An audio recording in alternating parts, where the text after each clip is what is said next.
अस्सलामुअलैकुम वरहमतुल्लाहि वबरकातुहू। Our topic is Parkinson disease. इसके अंदर हम डिस्कस करेंगे कि पार्किंसन क्या होता है, सेकेंडरी पार्किंसोनिज़म क्या होता है, पार्किंसोनिज़म प्लस सिंड्रोम किसे कहते हैं, क्या क्या साइंस एंड सिम्टम्स होते हैं पार्किंसन के, जैसे जो रिजिडिटी है उसकी दोनों टाइप्स को डिस्कस करेंगे, cogwheel rigidity and lead pipe rigidity को अच्छे से देखेंगे। फिर हम ट्रेमर्स देखेंगे कि कैसे इसके अंदर जो है वो हमारे पास ट्रेमर्स आ रहे होते हैं। फिर हम इसमें ब्रेडिकाइनेसिया को देखेंगे कि राइटिंग छोटी हो जाती है और कैसे मार्क्स लाइक फेस हो जाता है। गेट पैटर्न इसका स्टडी करेंगे कि कैसा गेट पैटर्न होता है, इसकी स्टेजेस को स्टडी करेंगे, इसके डायग्नोसिस को और फिर मैनेजमेंट को।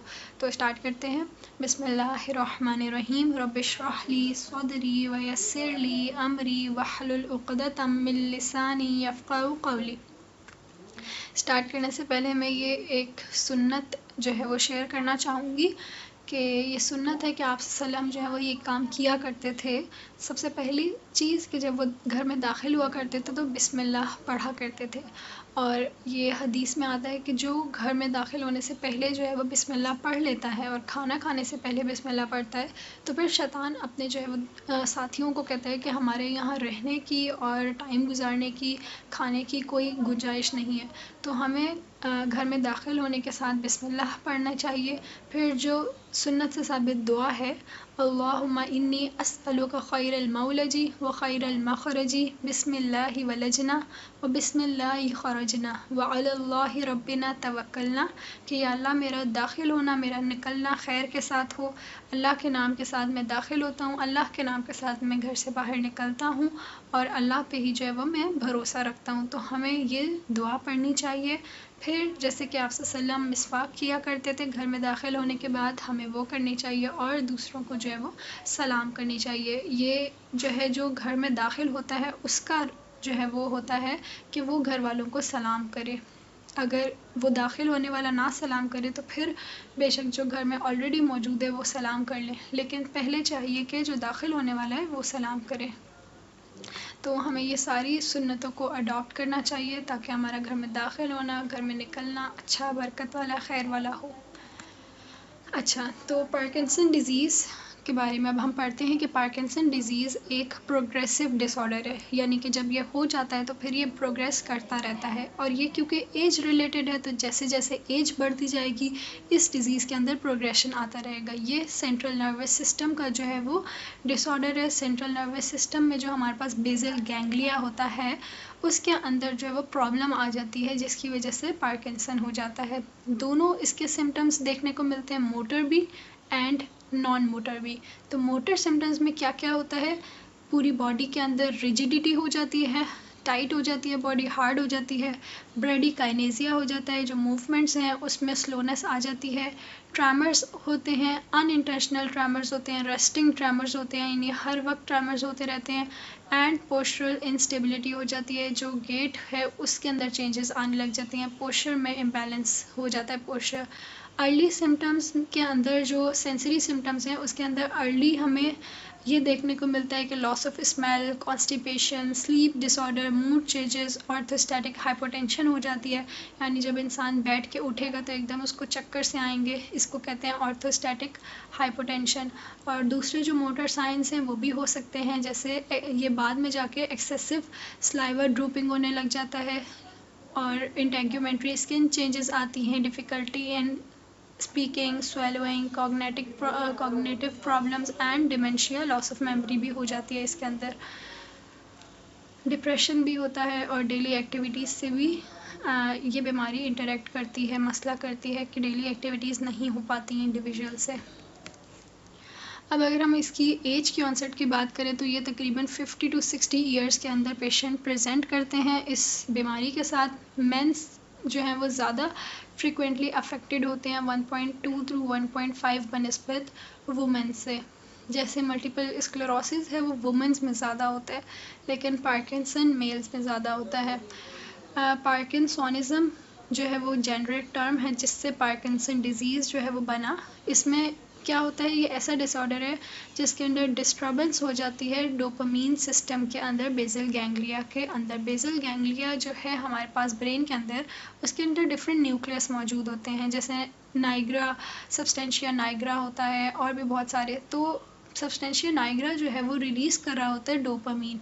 डोपामीन क्या कर रहा होता है, एक्टिविटीज़ को हमारी कंट्रोल करता है। डोपामीन जो वहाँ से निकल रहा होता है हमारे पास इस न्यूक्लियस से, तो फिर वो जाके दूसरे न्यूक्लियस के ऊपर अफेक्ट करता है और जो है वो हमारे पास फिर नाइग्रो स्ट्राइएटल पाथवे बनता है कि सब्सटेंशिया नाइग्रा से निकलता है और फिर कॉर्पस स्ट्राइएटम पे जाके डोपामीन जो है वो अफेक्ट कर रहा होता है और वहाँ से एक्टिविटीज़ को कंट्रोल कर रहा होता है। तो बेसल गैंग्लिया के अंदर प्रॉब्लम्स आने की वजह से जो एक्टिविटीज़ हैं वो फिर डिसरेगुलर हो जाती हैं, डिफरेंट हमारे पास ये सिम्टम्स देखने को मिलते हैं। 78% पेशेंट्स के अंदर जो है वो हमारे पास ये पार्किंसन हो जाता है।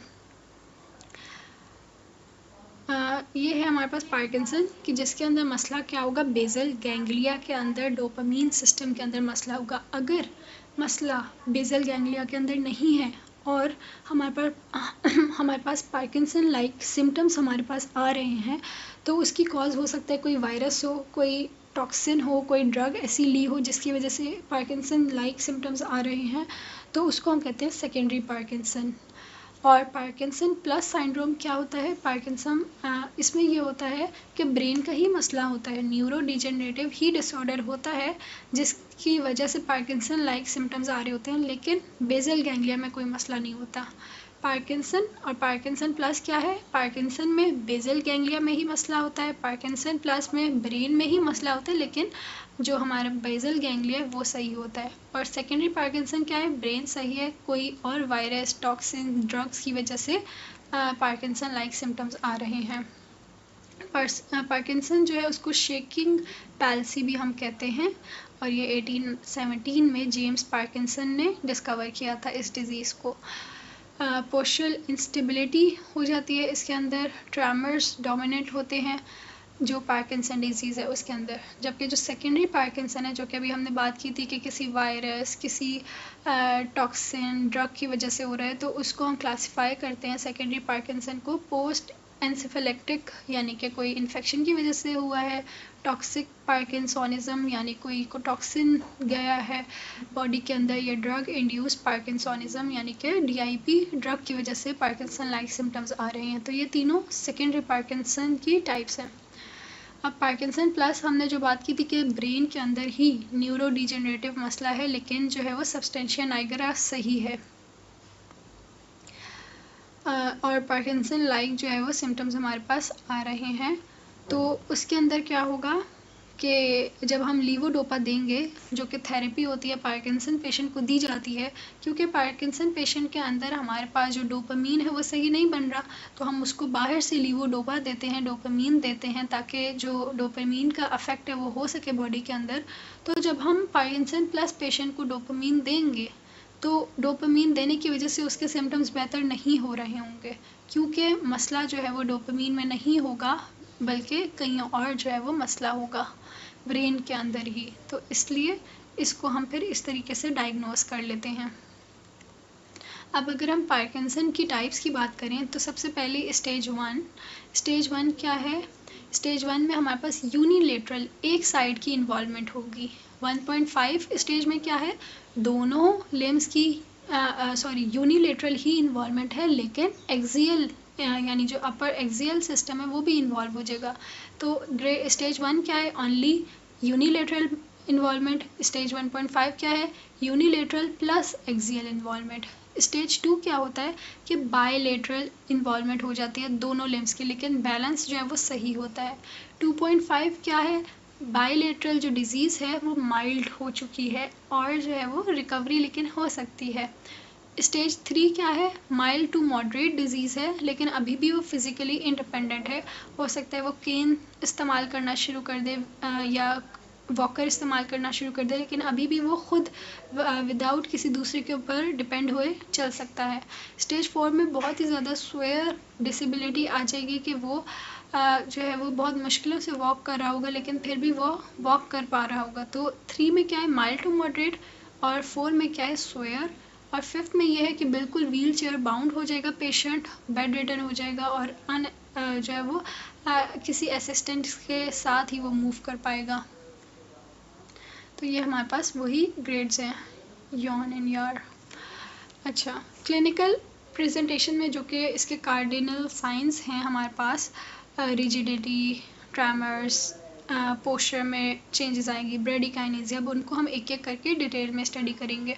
तो रिजिडिटी में क्या होगा, रिजिडिटी में ये हॉलमार्क है पार्किंसन पेशेंट के अंदर की रिजिडिटी हो जाती है जब हम पैसिव मूवमेंट करेंगे, यानी कि उसका हाथ लेके हमने पैसिवली मूव करने की कोशिश की तो हमें एक हैवीनेस, स्टिफनेस सी जो है वो फील होगी दोनों डायरेक्शंस के अंदर। अब 2 टाइप्स की रिजिडिटी हो जाती है, एक है कॉकव्हील और एक है लेड पाइप। कॉकव्हील क्या है, जर्की रैटचेक लाइक रेजिस्टेंस आएगी, जैसे ऐसा लगेगा रुकेगा फिर चलेगा, रुकेगा फिर चलेगा, ऐसे कॉकव्हील। लेड पाइप क्या है, कॉन्टीन्यूअस रेजिस्टेंस होगी, पैसिव मूवमेंट में एक ही जो है वो नेचर की रेजिस्टेंस रहेगी। अब ये हमारे पास है कॉकव्हील कि रुका फिर चला, फिर रुका फिर चला, इस तरीके से जो है वो जब हम पैसिव मूव करेंगे हमें फील होगा। लेकिन लेड पाइप में क्या है, कॉन्टीन्यूअसली जो है एक ही रेजिस्टेंस रहेगी। रिजिडिटी जो होगी वो असिमेट्रिकल होगी, यानी कि लाजमी नहीं कि दोनों साइड्स पे वो किसी एक लिम्ब के अंदर जो है वो हो सकती है।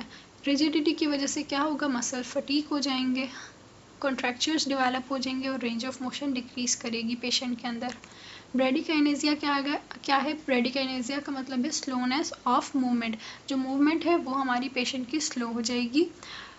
वीकनेस, ट्रैमर्स और रिजिडिटी की वजह से ब्रेडिकाइनेसिया हमारे पास हो जाएगा। ब्रेडिफ्रेनिया का क्या मतलब है, स्लोनेस ऑफ थॉट, सोचने में मसला होगा।